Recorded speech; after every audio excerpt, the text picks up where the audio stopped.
Chegaram então a Cafarnaum. Estando em casa, Jesus perguntou aos discípulos: sobre o que vocês estavam discutindo no caminho? Mas eles se calaram, porque no caminho tinham discutido entre si sobre quem era o maior. E Jesus, assentando-se, chamou os 12 e lhes disse: se alguém quer ser o primeiro, será o último e servo de todos. Trazendo uma criança, colocou-a no meio deles e, tomando-a nos braços, disse-lhe: quem receber uma criança tal como esta em meu nome, recebe a mim. E quem receber a mim, não é a mim que recebe, mas aquele que me enviou.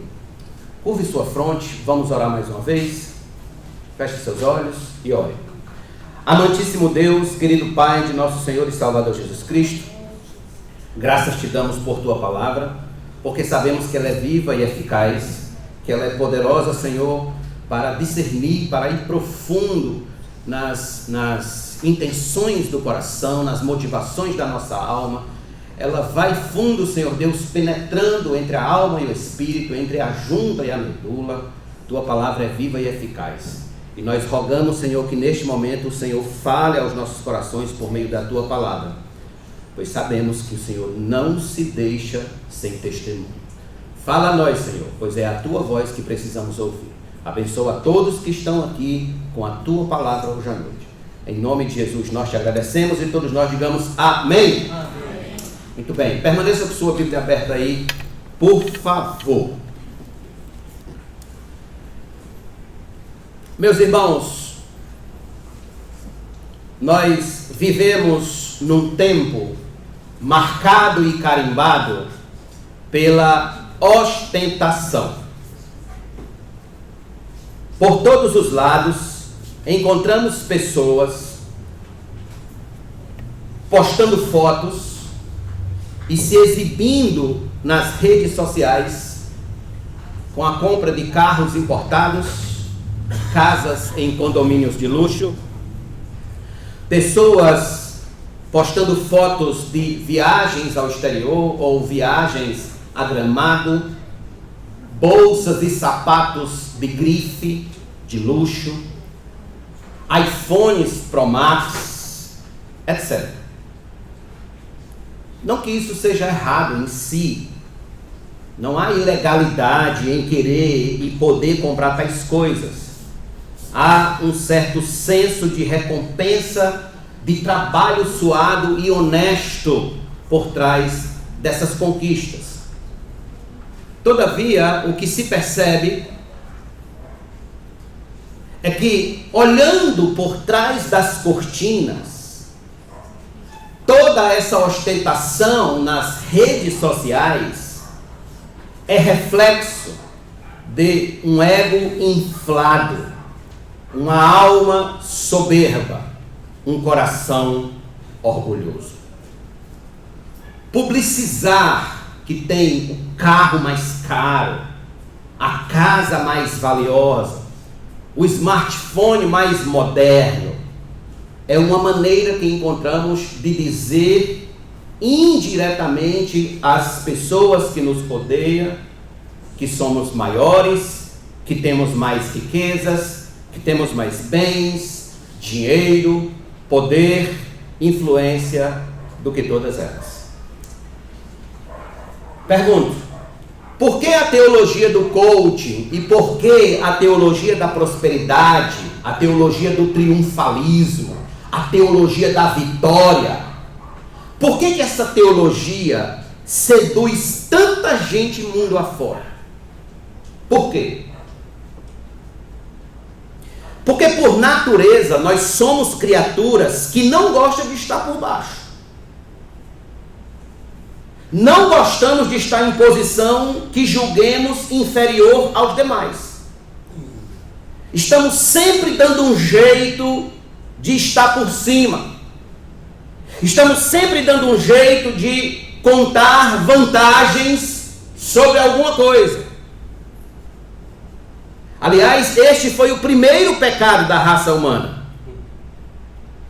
Adão se deixou seduzir com a falsa ideia de não ser inferior a Deus, mas de ser como Deus, igual a Deus. Essa foi a proposta da serpente. O que Deus disse? Deus disse que se você comer desse fruto, você morrerá? Não! Está errado. Ele não quer que você coma desse fruto, porque se você comer desse fruto, você vai se tornar como ele. Isso encheu o coração de Eva, encheu o coração de Adão de desejo pecaminoso, de ser igual a Deus, não inferior a Deus. Este foi o seu pecado. Esse pecado, meus irmãos, é exatamente o que nosso Senhor está confrontando nesse texto. Depois dele ter saído de Cesareia de Filipe e partido para Jerusalém, nosso Senhor para em Cafarnaum. Vocês devem lembrar que é a cidade onde ele comissionou Pedro e alguns outros discípulos para segui-lo. E no caminho ele tinha ensinado a eles que, apesar de ele ser o Messias prometido no Antigo Testamento, ele sofreria, ele seria alvo de muita humilhação nas mãos dos homens. Ele estava dizendo que não veio para ostentar a grandeza de um imperador, de um rei, mas sim que seria submetido a condições humilhantes neste mundo, e que este também seria o destino de todo aquele que quisesse segui-lo. No capítulo 8 de Marcos, Jesus já tinha dito que se alguém quisesse segui-lo, negasse a si mesmo, tomasse a sua cruz e o seguisse. Ou seja, prepare-se para momentos de profunda humilhação e não de ostentação. Em outras palavras, Jesus estava ensinando que o reino do Messias não seria constituído de pessoas soberbas, de pessoas orgulhosas. Não seria constituído de gente que não sabe o que é ser humilde de coração para com Deus e para com o seu próximo. Então, no episódio que nós acabamos de ler em Marcos capítulo 9, nosso Senhor revela que a verdadeira grandeza de um homem diante de Deus não está na sua condição financeira, não está no seu sobrenome, não está na sua posição social e nem na sua influência política, nem mesmo em seu currículo intelectual, mas sim, isso aqui é importante, no quanto esse homem, essa mulher estão dispostos a ser simplesmente servos. Simplesmente servos. Então nós vamos analisar agora aqui o problema e depois vamos ver a solução de Jesus para essa situação. A soberba, o orgulho, o desejo de ser maior que os outros por mero prazer de se gabar é pecado. É um problema antigo do coração humano. E os discípulos demonstram exatamente esse problema aqui. Veja comigo, por favor, os versos de número 33, do capítulo 9 de Marcos, verso de número 33 e 34. Chegaram então a Cafarnaum. Estando em casa, Jesus perguntou aos discípulos: sobre o que vocês estavam discutindo no caminho? Eles vinham conversando, tagarelando, discutindo no caminho. Verso 34. Mas eles se calaram, porque no caminho tinham discutido entre si sobre quem era o maior. Sobre quem era o maior entre eles. Observe, provavelmente esta casa onde eles estavam era a casa de Pedro. Ali nosso Senhor questiona o que eles vinham debatendo ao longo do caminho e simplesmente eles calam. Por quê? Porque parece que eles percebem que este assunto de quem é o maior entre eles é algo tão vergonhoso, é algo tão infantil, tão imaturo, tão inadequado a um cristão, que eles simplesmente emudecem. O que vocês estão discutindo? Então cai a ficha. Nós estamos discutindo sobre quem é o maior. Que coisa pequena. No entanto, preste atenção nisso. Esse assunto sobre quem era o maior não era incomum nas ruas de Israel. Havia entre o povo de Israel um certo debate sobre quem seria o maior no paraíso. O que eles estão fazendo aqui é apenas reflexo de uma cultura comum herdada do ensino rabínico da época. Alguns rabinos ensinavam que os mestres da lei seriam os primeiros no paraíso. Sentariam o mais próximo do trono de Deus, até mesmo mais próximo do que os anjos sentariam próximo de Deus. Outros rabinos ensinavam que apenas os retos de comportamento e aqueles que faziam boas ações eram os que teriam os primeiros lugares no paraíso. O consenso geral entre eles era que os mártires eram os maiores no reino de Deus. Então, este era o ensino geral da época. Havia esse desejo de ser o primeiro, de ser o maior no paraíso, de ser aquele que se sentaria mais perto de Deus. No caso dos discípulos, também havia entre eles esse desejo de ser o maior de todos. Entre eles havia esse desejo, aquele que seria a maior referência depois de nosso Senhor. De alguma forma eles queriam usufruir desse prestígio. Entretanto, como se faz perceptível, o que nós temos aqui é que os discípulos até agora não entenderam nada da mensagem do Evangelho. Não entenderam nada das palavras que Jesus disse anteriormente. O desejo do coração deles revela o baixo entendimento do Evangelho. A velha expectativa subjacente no imaginário judeu de que o Messias viria e seria poderoso e um político majestoso e estabeleceria um reino e subjugaria Roma e dominaria sobre toda a face da terra, ainda estava muito forte na mente deles, a ponto deles discutirem no caminho quem seria o maior no reino do Messias. Quem seria o maior? Eles não tinham compreendido ainda que nosso Senhor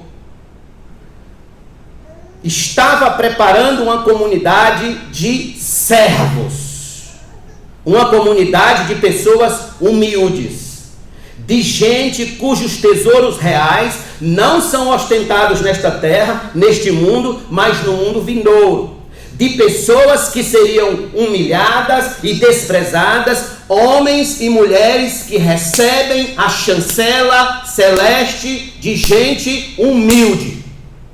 Não de gente que está ostentando grandeza, não de gente que está ostentando os primeiros lugares, o maioral. Por isso que é maligna, por isso que é maldita aquela música que diz, tem sabor de mel, quando lá no meio da música diz o seguinte: você vai estar no palco e não sei quem vai estar na plateia lá aplaudindo, morrendo de inveja de você. Ou seja, colocando dentro de você um desejo de ser maior, de ser grande, de grandeza, de primeiro lugar, até mesmo de vingança. Então, irmãos, por que o cristianismo ele é tão odioso e tão rejeitado pelos homens deste mundo? Por quê? E eu respondo a vocês. Porque o cristianismo não ensina ostentação. O cristianismo, a mensagem cristã não ensina soberba, não ensina orgulho, não ensina empáfia, não ensina gabolice, não ensina comparações sobre quem é o maior e quem é o menor. Não. O cristianismo não ensina quem é o maior, porque quem faz isso é o mundo. Esse ensino é do mundo. é da corrente filosófica do mundo, é da mensagem do mundo. O que é que o mundo ensina a este respeito? O mundo ensina que você deve ser o maior e o mais temido. O mundo ensina que você deve ter os primeiros lugares. O mundo ensina que você deve ser o cara da rua que tem o carro mais luxuoso. De que você deve ser a pessoa do bairro que tem a casa mais luxuosa. De que você deve ser o jovem que deve andar para cima e para baixo de tênis LeBron 12. De que você deve ter o iPhone Pro Max, o Rolex no braço, as roupas de marca, as bolsas de grife, os cintos de grife, as sandálias de grife. É isso que o mundo ensina. Se você não for assim, se você não tiver o melhor carro, se você não tiver a melhor casa, se você não tiver a melhor bolsa, se você não tiver a conta no banco estourando de dinheiro, se você não tiver um Rolex no braço, então você não é ninguém. É isso que o mundo ensina. Mas não é essa a mensagem cristã. Perceba, há várias passagens das Escrituras que mostram como o espírito do mundo é conflitante com o ensino de nosso Senhor. Permita-me lhes dar dois exemplos, um no Antigo Testamento e outro no Novo. Vocês já ouviram falar da Torre da Confusão? Já ouviram falar? Abra sua Bíblia comigo, por favor, em Gênesis capítulo número 11. Gênesis capítulo número 11.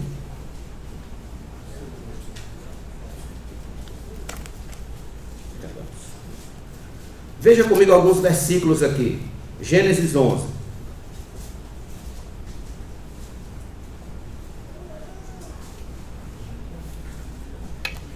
Em toda a terra, versículo 1, havia apenas uma língua e uma só maneira de falar. Os homens partiram do Oriente, encontraram uma planície na terra de Sinar e habitaram ali. E disseram uns aos outros: venham, vamos fazer tijolos e queimá-los bem. Os tijolos lhes serviram de pedra e o betume de argamassa. Disseram: venham, vamos construir uma cidade e uma torre cujo topo chegue até os céus e tornemos celebrado o nosso nome, para que não sejamos espalhados por toda a terra. Pergunto, por que eles queriam que o nome deles se tornasse célebre? Se tornasse o maior? Por quê? Responde. Pura vaidade, pura soberba, puro orgulho do coração, ser mais que o próprio Deus, ser inalcançável pelo próprio Deus, agir, viver uma vida apartados de Deus, sem prestar contas a Deus. Esse é o desejo do coração deles. Permita-me lhes dar outro exemplo. Vá comigo, por favor, para Atos dos Apóstolos, capítulo número 8. Atos dos Apóstolos, versículos número 9 a 11 e depois 18 a 22. Veja que coisa interessante nós temos aqui nessa situação. Havia naquela cidade um homem chamado Simão, que praticava artes mágicas e deixava o povo de Samaria admirado.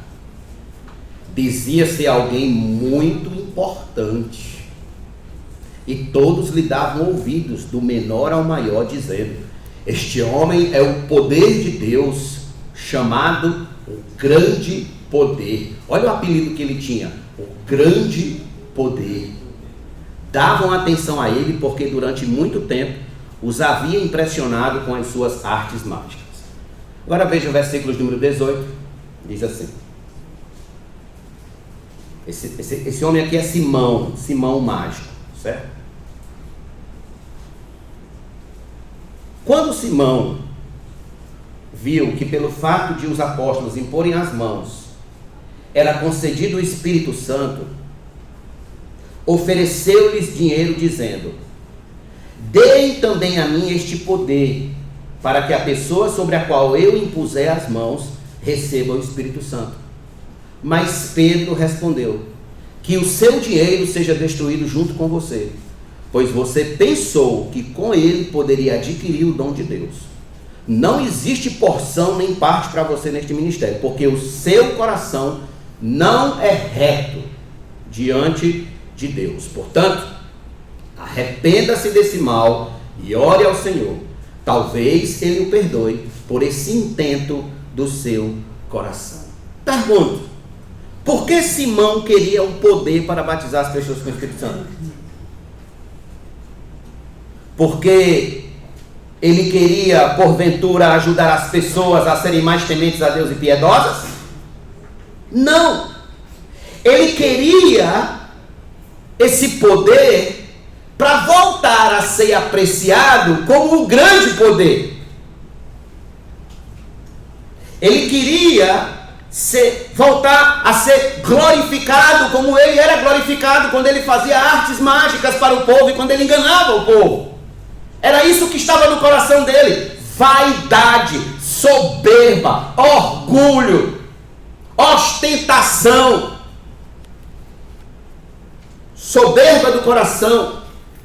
Meus irmãos, diante desses exemplos, eu fico a me perguntar se não devemos fazer um autoexame. E nesse autoexame, inquirir a razão que nos faz correr atrás de tantas coisas nesta vida. Tantas coisas. Por exemplo, por que queremos tanto aquele carro mais caro, segundo a revista Quatro Rodas? Por que queremos tanto aquela bolsa de marca que custa muito caro? Por que queremos tanto aquela casa cheia de luxos e confortos no Alphaville? Por que nosso coração se inclina tão facilmente para as posições de grandeza, de primeiro lugar, de influência social? Por quê? Respondo: coração caído, coração cheio de vaidade, coração cheio de orgulho, de luxúria, de soberba, de intenções megalomaníacas. Eu tenho certeza que se eu for no seu guarda-roupa, eu encontrarei roupas que você comprou e você não usa, mas comprou por pura ostentação, e tantas outras coisas que você tem em casa. O que estamos assistindo nos discípulos, meus irmãos, podemos assistir facilmente em nós. Facilmente em nós.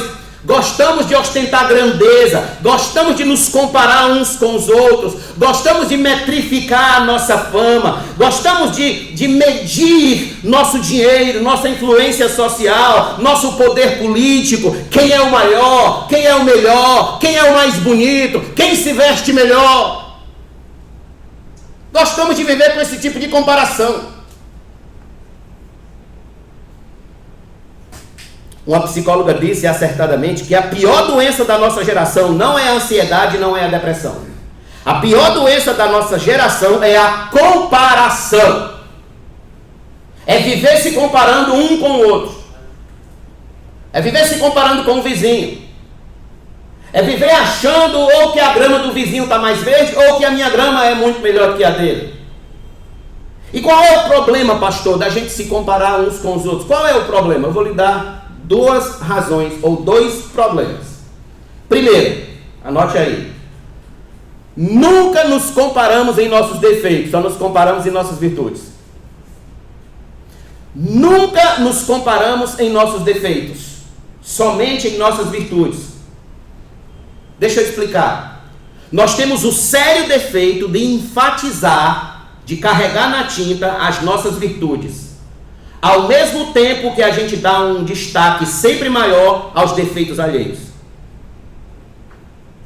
Nunca nós comparamos nossos defeitos, pecados, falhas. Nós só gostamos de comparar as nossas virtudes. Quem é o melhor? Quem é o maior? O fariseu foi ao templo, Lucas 18, e orava de si para si mesmo, dizendo: graças te dou, Senhor, porque não sou como os demais homens, roubadores, injustos, adúlteros, nem ainda como este publicano. Jejuo 2 vezes por semana e dou o dízimo de tudo quanto tenho. que é isso? Se comparar com o outro só naquilo que eu julgo ser de melhor no que diz respeito a mim. Jean-Paul Sartre, o filósofo, ele disse o seguinte: o inferno são os outros. O inferno são os outros. O que Jean-Paul Sartre esqueceu é que ele é o outro de alguém. Então ele também é o inferno de alguém. Irmãos, nós somos campeões em nos comparar e exaltar apenas aquilo que julgamos ter de bom em nós. Vocês já perceberam que a gente nunca se compara com ninguém dizendo assim: ninguém é mais mentiroso do que eu. Ninguém é mais velhaco do que eu. Ninguém é mais fofoqueiro do que eu. Ninguém é mais preguiçoso do que eu. Ninguém ora menos e lê menos a Bíblia do que eu. Não, a gente nunca se compara assim. Sabe como é que a gente se compara? Como a bruxa malvada lá da Bela Adormecida dizia para o espelho: espelho, espelho meu, existe alguém mais bela do que eu? Ela nunca perguntava o contrário: existe alguém mais feia do que eu? Não. Ela só perguntava mais bela. Deixa eu me perguntar: quantos casais não postam vídeos na internet? Vídeos na internet cheios de amor, super românticos, parecendo aqueles dois namoradinhos adolescentes, mas que por trás das câmeras os vizinhos sabem que o pau quebra dentro de casa.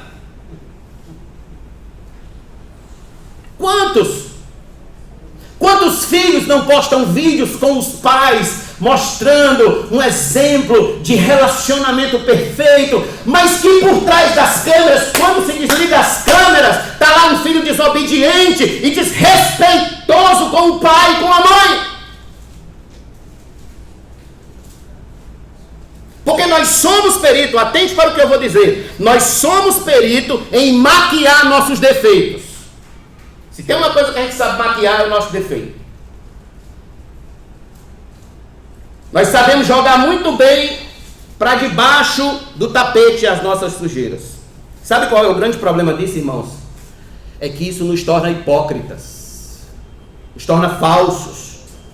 Passamos a querer sustentar uma imagem que não corresponde à realidade muitas das vezes. Comportamentos, estilo de vida que não temos. Então nós nos tornamos fariseus, como um fariseu que começa a se comparar com o coitado do publicano. Então esse é o primeiro problema, é que a gente nunca se compara por baixo, a gente só quer se comparar por cima. Segundo problema é que a gente se considera mais digno de bênçãos, de coisas boas, do que os outros. A gente passa a se considerar mais dignos de bênçãos, de coisas boas, do que os outros. Ou seja, já que nós não somos tão ruins assim, que somos melhores que muita gente, que somos melhores que o vizinho, que somos melhores que o cunhado, que a cunhada, que somos melhores que aquele primo, nada mais lógico do que eu ser mais abençoado do que ele. Eu mereço mais do que ele. Essa foi a grande crise do salmista Asaf. Ele quase abandonou a fé quando começou a comparar as dificuldades do ímpio e a prosperidade, as dificuldades do justo e a prosperidade dos ímpios. Então ele começou a olhar para os ímpios e dizer: espera ainda, ele é ímpio, não teme a Deus, não respeita a Deus, não ama a Deus, não ama o Senhor, não ama a palavra do Senhor, e ele vive bem, e a família dele tem saúde, e ele tem casa boa, e ele tem tudo do bom e do melhor, enquanto o justo, que ama o Senhor, que respeita a lei do Senhor, está na pior. Como assim?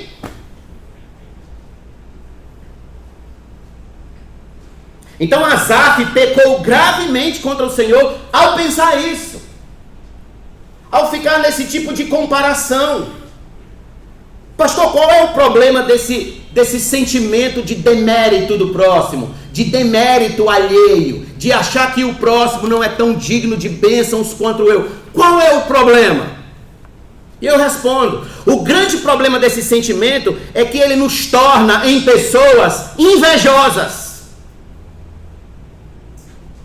pessoas amarguradas, pessoas rancorosas, ranzinzas, amargas, que não se alegra com a alegria do próximo, que não celebra a vitória do próximo, que não se anima quando o outro está animado, só se anima quando o outro está na pior, só se alegra quando vê o outro descendo ladeira abaixo, só se alegra quando vê o outro afundado na lama. Esse sentimento é pecado. Faça um teste com o seu coração, meu amigo, hoje à noite. Faça um teste. Quem nestes últimos tempos, na sua família, no seu trabalho, na sua vizinhança, seja onde for, recebeu uma bênção muito grande e você achou que ela não mereceu? Quem? De quem na sua família, no seu trabalho, na sua escola, no seu ciclo de relacionamento, você recebeu notícias de que foi promovido, de que está bem e você acha que ela não merece? Quem? Pergunto, irmãos, por que vocês acham que Caim matou Abel?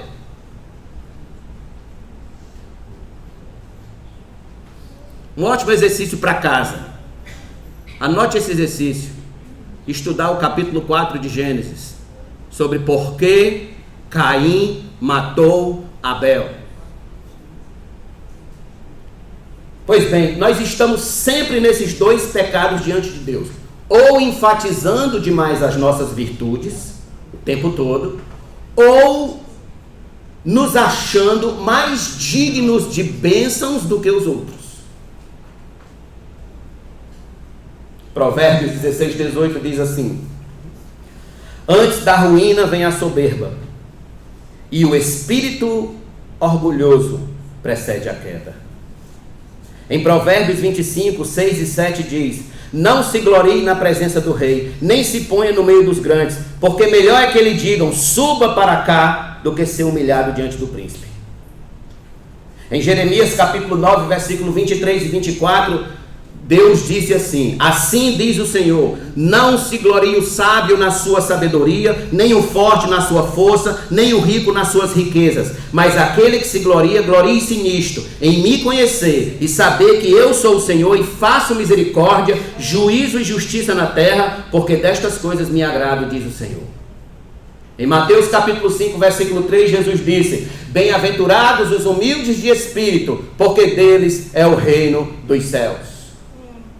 Em Gálatas capítulo 6, versículo 3 e 4, o apóstolo Paulo disse: porque se alguém se julga ser alguma coisa, não sendo nada, engana a si mesmo. Mas que cada um examine seu próprio modo de agir, e então terá motivo de gloriar-se unicamente em si e não no outro. Perceba, esse espírito soberbo, vaidoso, de se achar melhor do que o próximo, não é o espírito cristão de ser. Não é a essência do cristianismo. Nos afasta da ideia de sermos simplesmente servos, de ser um servo. Servo uns dos outros, considerando uns aos outros superiores a si mesmos. Os discípulos estavam nessa fase imatura, infantil, de disputar quem era o maior entre eles, quem era o melhor, quem tinha o primeiro lugar, quem se destacava mais, quem era mais espiritual.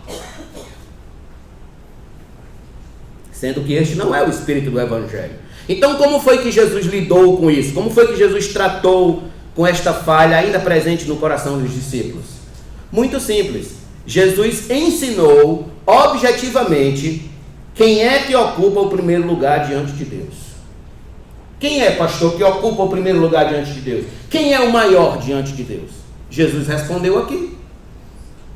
Qual foi a resposta dele? Jesus respondeu com duas grandes afirmações. Vamos avaliar cada um. Primeiro, volte comigo a Marcos 9 e veja comigo o verso de número 35.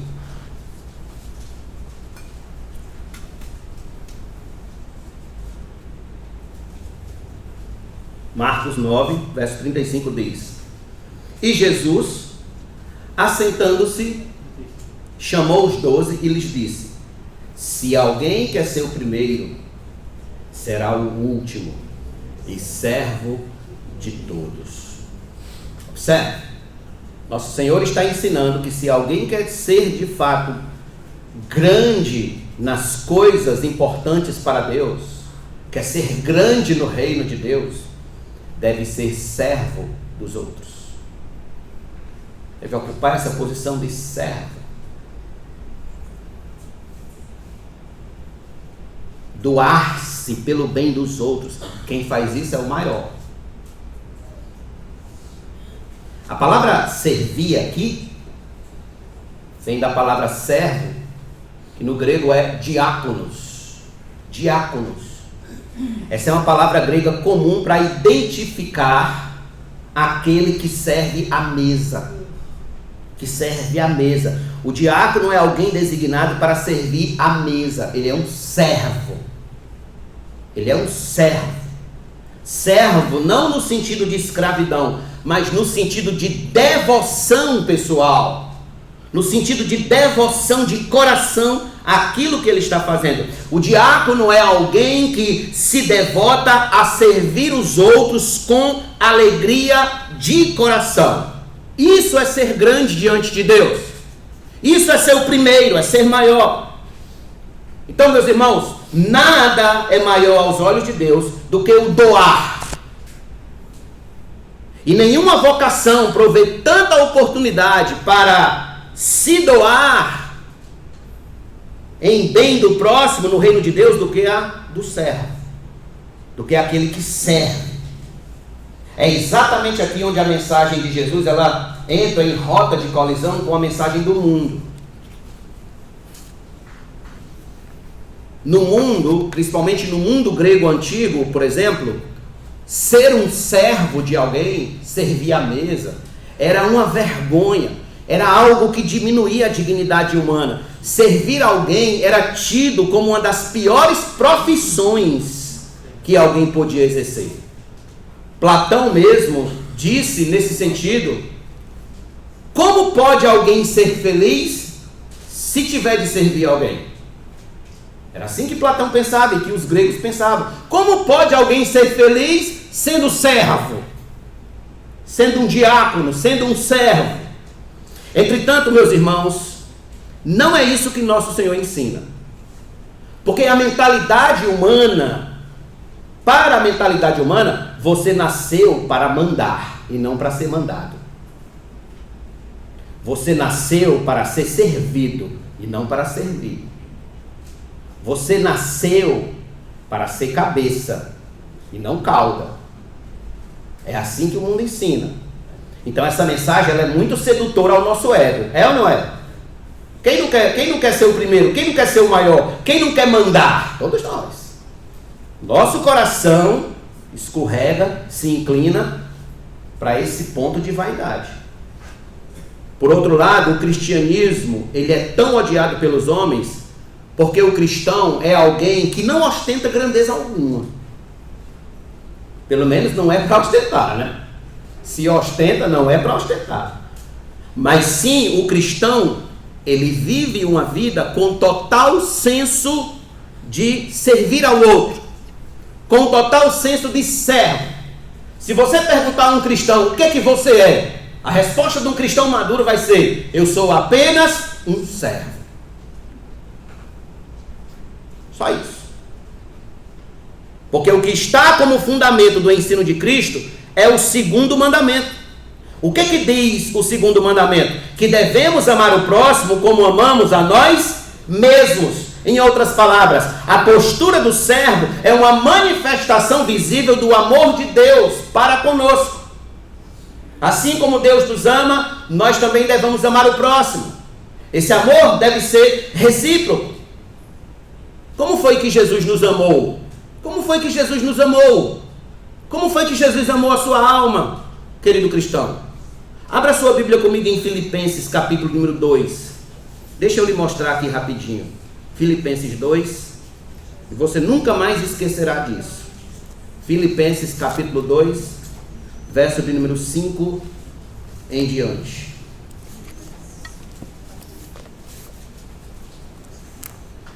Tenham entre vocês o mesmo modo de pensar de Cristo Jesus, que mesmo existindo na forma de Deus, não considerou ser igual a Deus algo que deveria ser retido a qualquer custo. Pelo contrário, ele se esvaziou, assumindo a forma de servo, tornando-se semelhante aos seres humanos e reconhecido em figura humana. Ele se humilhou, tornando-se obediente até a morte, e morte de cruz. Por isso também Deus o exaltou sobremaneira, lhe deu o nome que está acima de todo nome, para que ao nome de Jesus se dobre todo joelho nos céus, na terra e debaixo da terra, e toda língua confesse que Jesus Cristo é Senhor, para a glória de Deus Pai. Ele deixou a sua glória e se tornou um servo. O apóstolo Paulo nos traz o próprio Jesus como o grande exemplo de servo de Deus para nós. Ele se doou. Portanto, se você quiser ser o primeiro no reino de Deus, quiser ser o maior, quiser ser o primeiro, imite Jesus. Faça como Jesus. Doe-se. Sirva. Você pode voltar comigo rapidinho em Marcos, capítulo número 10. Deixe sempre o dedo marcando aí o livro de Marcos, no capítulo 9. A gente já volta para ele de novo. Veja o verso de número 43 a 45 do capítulo 10. Mas entre vocês não é assim.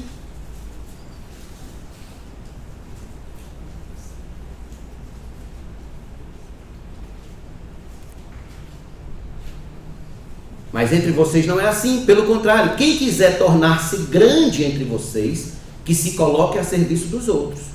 E quem quiser ser o primeiro entre vocês, que seja servo de todos.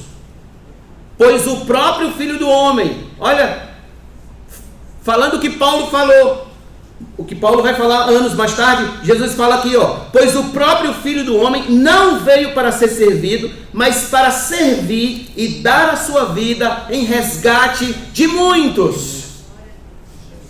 Ele se fez servo. Por isso que em Lucas 22, 27, Jesus disse, pois no meio de vocês eu sou como quem serve.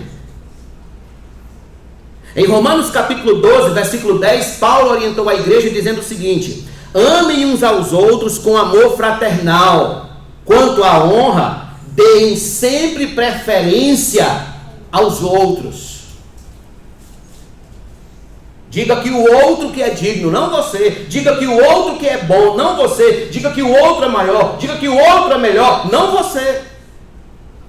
Esse é o ensino cristão. Aqui está o grande princípio do ensino de nosso Senhor. Dar sempre preferência aos outros, honrar ao outro, servir ao outro. É assim que deve ser a vida cristã. Nada de egoísmo, nada de estrelismo, nada de predileção, nada de dar preferência a si mesmo. Mas antes de honrar o outro, de preferir o outro. Conta-se que certa feita, Oséias de Paula foi fazer um show em uma determinada cidade, e lá na igreja, quando foram apresentar Oséias de Paula, disseram o seguinte, e com vocês, a grande estrela evangélica, Oséias de Paula. Diz que quando Oséias de Paula pegou o microfone, ele disse, eu só conheço uma estrela, e chama-se Jesus Cristo de Nazaré. Só Jesus é a estrela. Deixa eu me perguntar, meus irmãos, vocês já pararam para pensar se esse princípio fosse praticado por todos os homens da terra? O princípio de dar honra ao outro, de dar preferência ao outro, de servir ao outro. Vocês já pararam para pensar como o mundo, como a terra seria diferente? Se tão somente o mundo vivesse esse princípio cristão de dar honra ao outro, de dar preferência ao outro, a gente não precisaria nos supermercados, por exemplo, daqueles caixas exclusivos para idosos, para gestante, para pessoas com criança de colo. A gente não precisaria daquilo, sabe por quê? Porque a gente ia dar honra, preferência aos outros. Se tão somente adotássemos esse princípio, por exemplo, em nossos casamentos, onde a esposa assumisse a posição de serva do marido e o marido assumisse a posição de servo da esposa, dificilmente existiria divórcio. Dificilmente. Se tão somente praticássemos esses ensinos em nossas vidas profissionais, entre patrão e empregado, empregado e patrão, em nossas amizades, em nossos relacionamentos, raramente teríamos problemas judiciais. Raramente. Se tão somente, por exemplo, os governantes se colocassem como os servos do povo, pelo bem do povo, servindo a todas as camadas sociais com os recursos que dispõem, não teríamos tantos descasos sociais. Qual é o problema de político no Brasil? Tem nada a ver com a mensagem, vou abrir um parênteses aqui. Qual é o problema de político no Brasil? O problema de político no Brasil é que político é tratado como estrela e não como empregado do povo. E político é empregado do povo. Somos nós que pagamos o salário deles. Eles deviam servir o povo pelo bem do povo. Mas já perceberam como a gente lida quando chega o deputado fulano, o vereador fulano? Parece que chegou, foi um rei, tá queimado. Fecha parênteses. Meus amigos, nosso grande defeito é que, como raça humana, nós rejeitamos o ensino de Cristo. Nós preferimos os ensinos que nos coloquem ilusoriamente num pedestal de grandeza.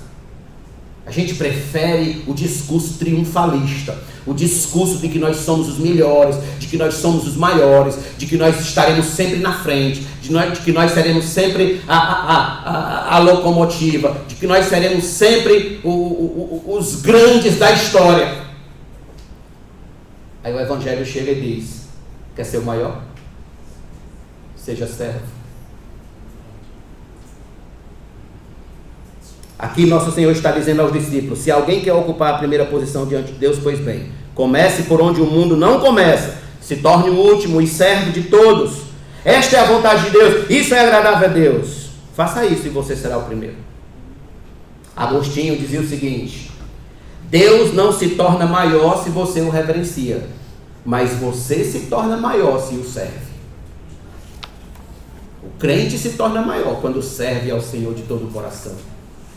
Spurgeon dizia o seguinte: o trabalho mais simples para Jesus tem mais valor do que a dignidade de um imperador. Mais valor. Esta foi, irmãos, a primeira bomba de Cristo lançada no ego pecaminoso dos discípulos. Que quem quiser ser o maior diante de Deus, se considere o último e servo de todos. Esta é a primeira grande bomba de Jesus para resolver aquele pensamento pecaminoso de quem é o maior. Mas teve uma segunda afirmação de nosso Senhor. Volte comigo para Marcos capítulo 9, por favor, verso 36 e 37. A segunda afirmação é essa. Verso 36 e 37. Trazendo uma criança, colocou-a no meio deles e, tomando-a nos braços, disse-lhes: quem recebeu uma criança tal como esta em meu nome, recebe a mim, e quem receber a mim, não é a mim que recebe, mas aquele que me enviou. Observe, eu diria que esse é um dos pontos mais importantes dessa mensagem. Alguns estudiosos consideram a possibilidade dessa criança que Jesus põe nos braços ser o filho de Pedro, porque eles estavam em Cafarnaum, e a casa que comumente em Cafarnaum Jesus repousava era a casa de Pedro. Então possivelmente fosse o filho de Pedro. Neste exemplo, nosso Senhor já não está mais no campo teórico do ensino, mas sim no campo prático.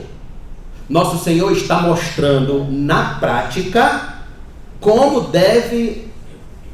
eles devem agir no serviço de Deus. Então vamos lá. Por que Jesus toma uma criança e coloca nos braços? Para demonstrar como agem os servos de Deus. Por que uma criança? Hoje em dia, as crianças, elas são super valorizadas na nossa sociedade. Elas têm muito valor na nossa sociedade. Mas naquela época, as crianças faziam parte dos grupos mais rejeitados da sociedade.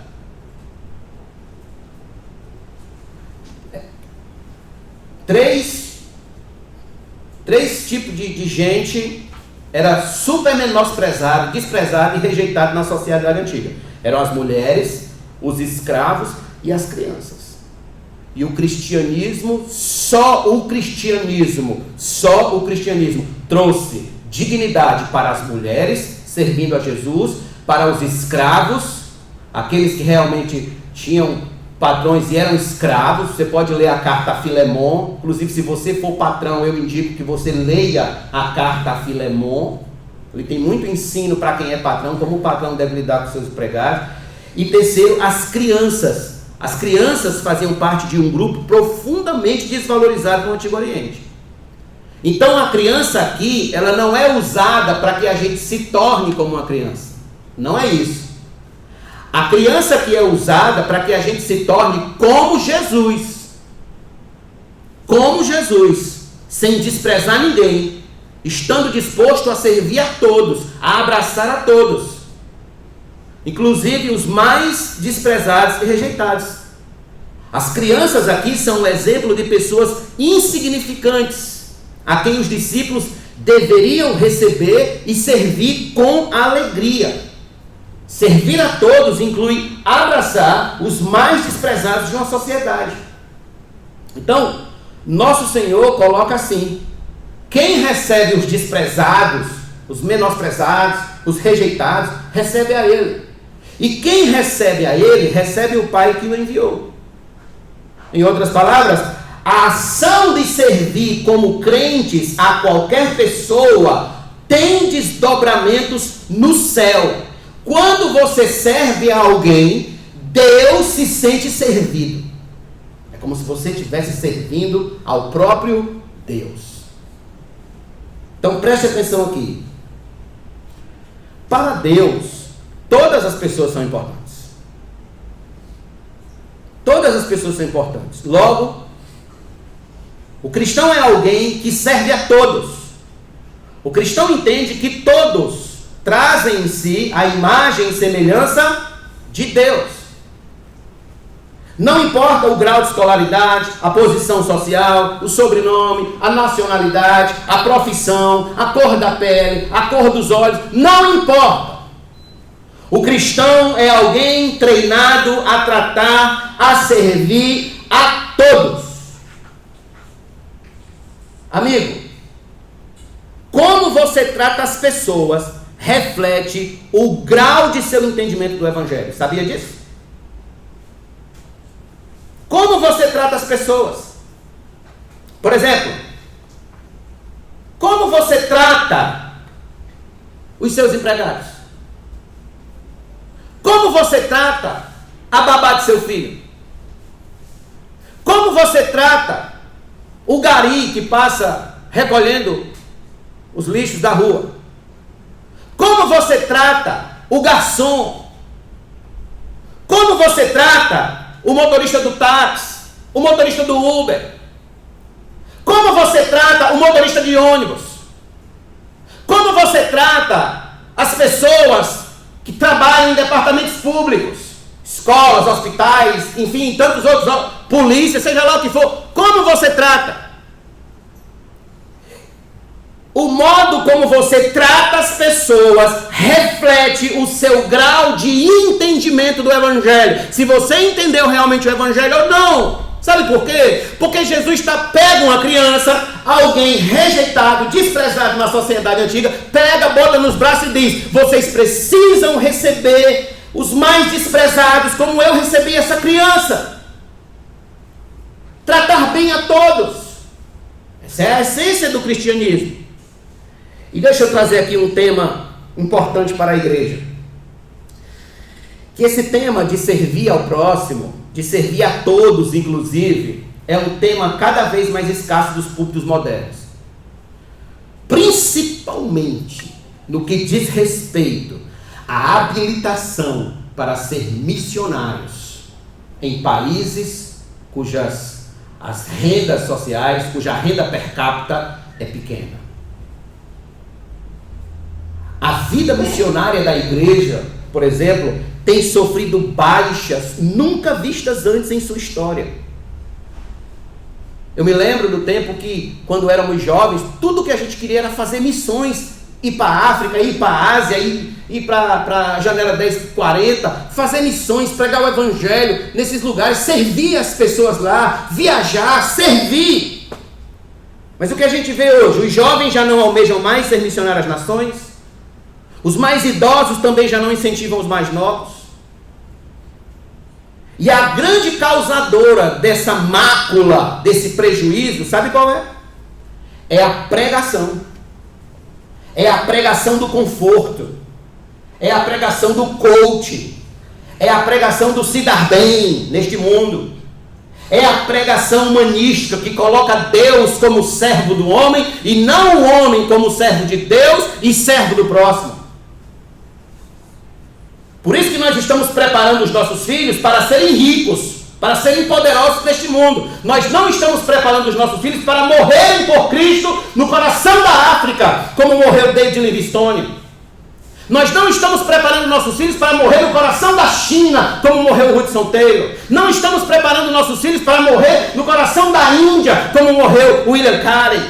Não estamos mais. Estamos preparando nossos filhos, estamos preparando nossos netos. Quando a gente pensa em filho, quando a gente pensa em neto, a gente pensa no juiz, a gente pensa no médico, a gente pensa num doutor, a gente pensa em tudo de melhor no que diz respeito a poder, a dinheiro, a posses, a saúde, etc. para este mundo, mas a gente pouco pensa no que diz respeito ao reino de Deus.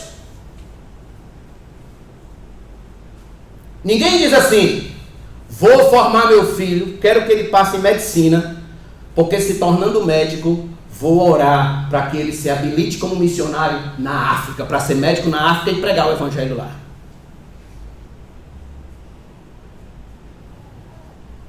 A igreja moderna se acostumou ao conforto de ser servida e não de servir, de receber e não de se doar, de ser amada e não de amar, de ser afagada e não de afagar. Irmãos, precisamos reverter isso. Precisamos nos dispor a servir a todos em todos os lugares, como fizeram nosso Senhor e os apóstolos. Ouça, se você é cristão, pesa sobre seus ombros o glorioso dever de amar o próximo como a si mesmo. Foi bom alguém ter pregado o Evangelho para você? Foi bom? Foi bom? Por que você não compartilha com os outros? Então você ama só a si mesmo, mas não ama os outros. Porque a maior declaração de amor ao próximo é compartilhar o Evangelho com ele. É tratar de livrar a alma daquele indivíduo do fogo eterno. Evangelho, irmãos, é uma mensagem de livrar o homem da ira eterna de Deus na eternidade.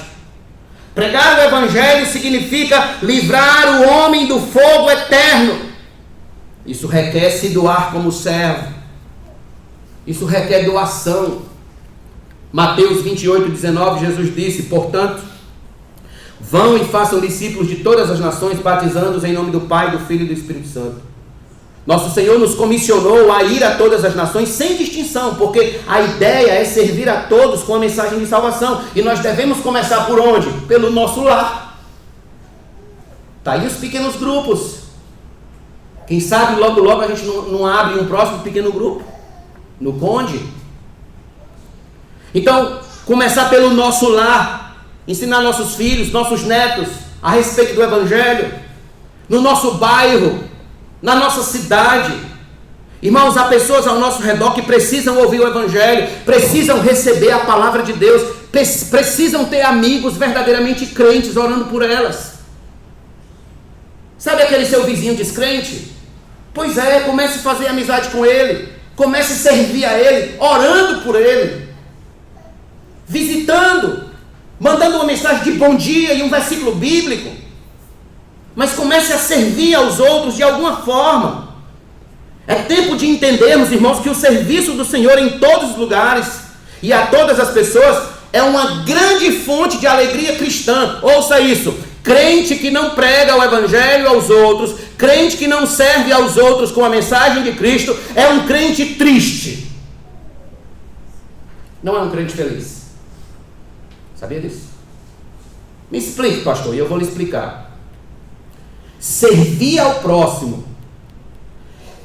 Vou lhe dizer as duas grandes fontes de alegria do cristão. Primeiro, servir a Deus é a primeira grande fonte de alegria do cristão. A segunda fonte de alegria do cristão, servir ao próximo.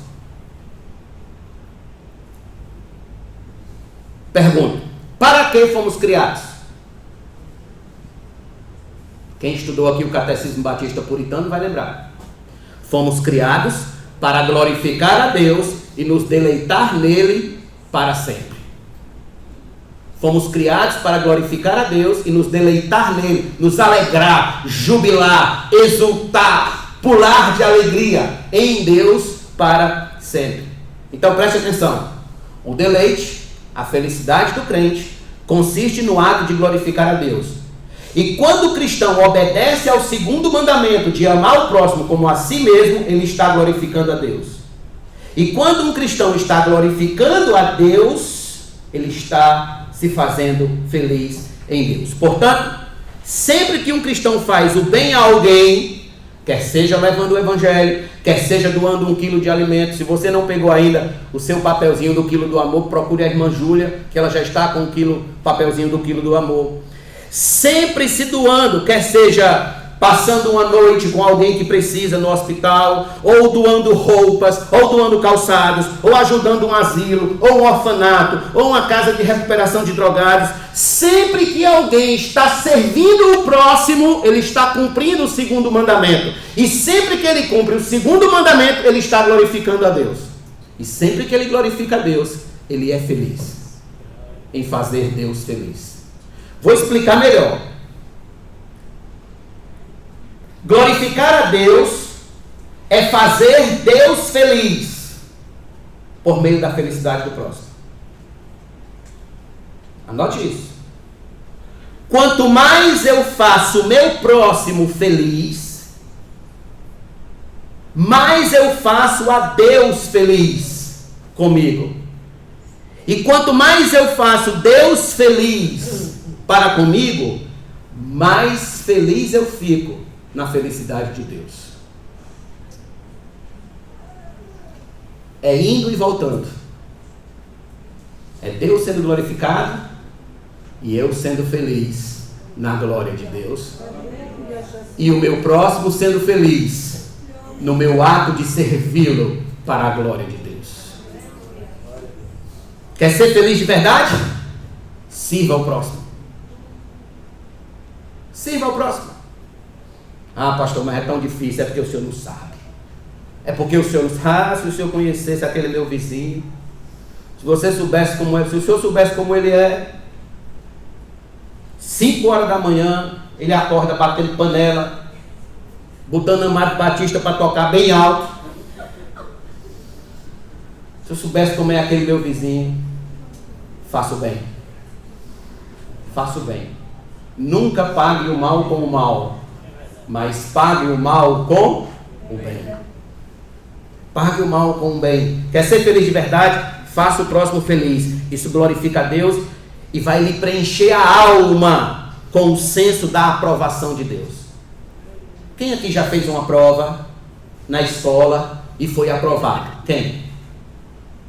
Todo mundo já fez aqui uma prova e foi aprovado, né? Não é boa aquela sensação de ser aprovado, né? Não é boa. Quem aqui já repetiu de ano? Tenha vergonha não. Eu já repeti de ano. Eu era muito danado na primeira série. Aí eu me converti. É ruim aquela sensação de ser desaprovado, né? É terrível de ficar para trás, de se sentir ficando para trás. Mas quando você é aprovado é muito bom.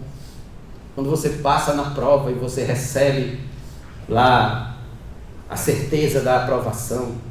Então, quando você serve ao próximo, isso glorifica a Deus e preenche a sua alma com o senso da aprovação de Deus. É como se Deus olhasse e dissesse para você: está aprovado. Você está aprovado. Deus considera você um homem feliz, uma mulher feliz, aprovados no reino dos céus.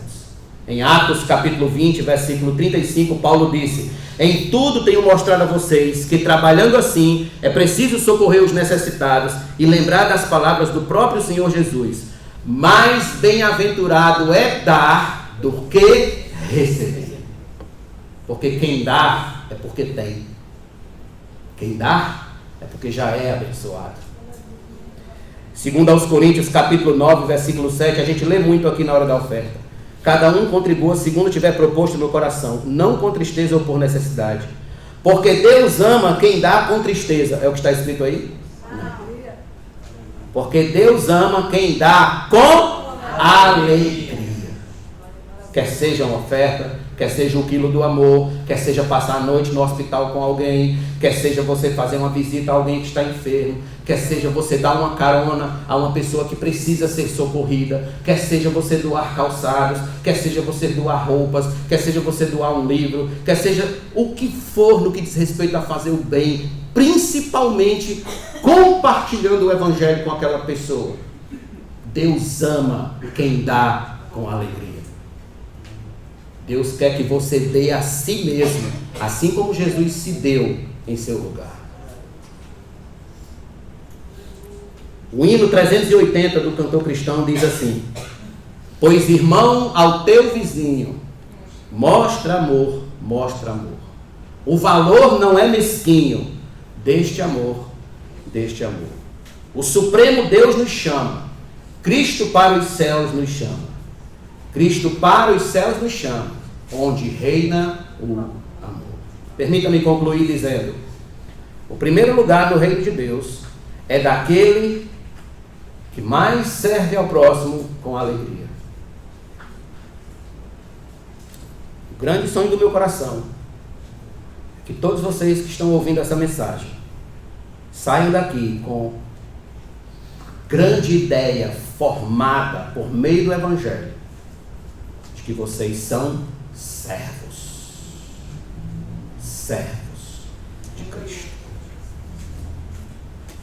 O homem mais feliz do mundo é aquele que aceita ser simplesmente servo. Quer ser feliz? Seja simplesmente servo. Quer ser o maior, o melhor? Seja simplesmente servo. Feche seus olhos e vamos orar.